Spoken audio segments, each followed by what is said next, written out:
So Why do you think there's been the delay? Since you're ascribing to them intentional misconduct, why do you Yeah. think that's the case? why is it the mistake?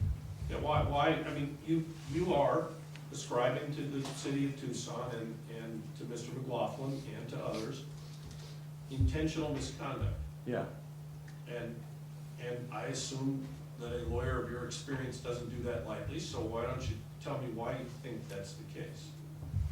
This proposal to sell the only public land ever sold was a massive crime in progress. The land is worth probably $75 million to $100 million.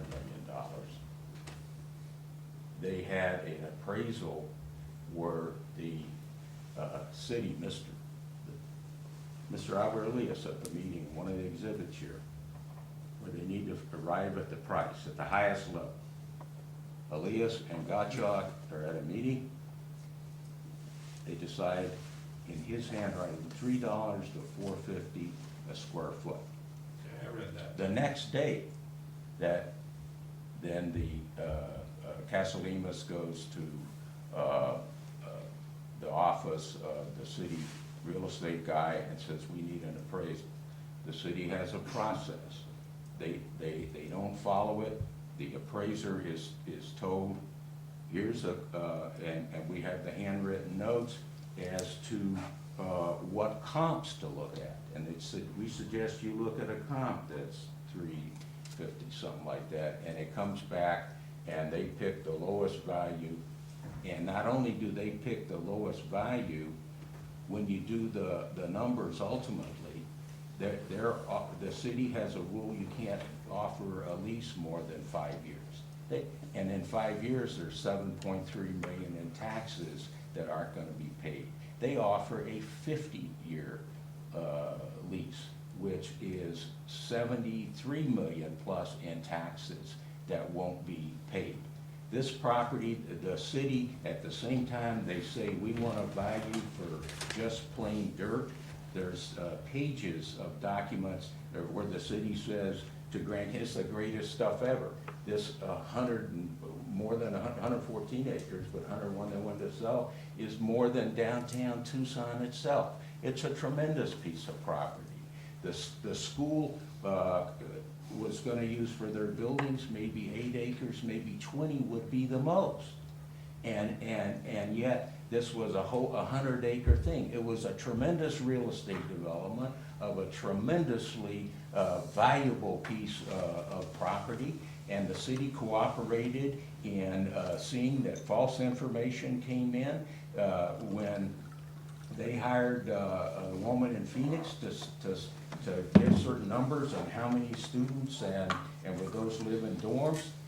She candidly said the records show that they have very few students living there. That's it, this BCAS deposition thing.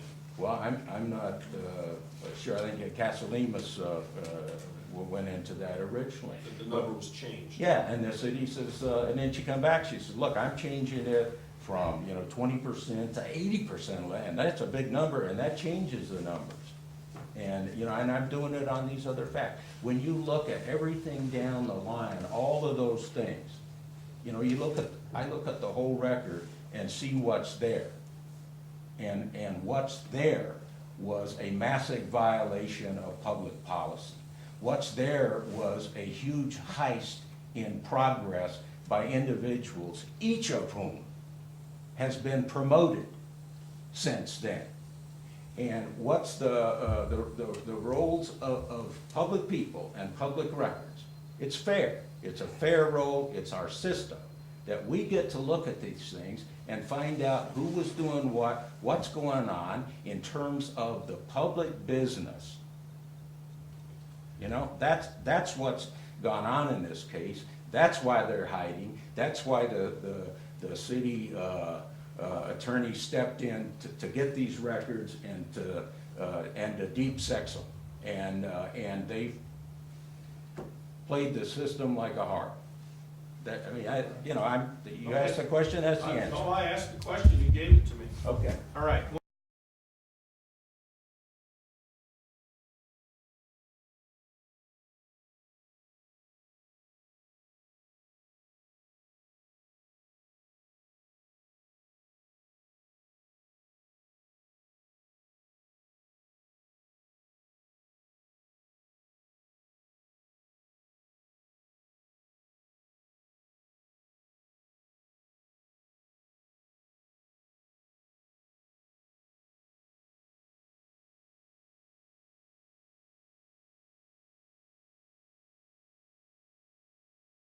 This is Scott Egan for Audit AZ News.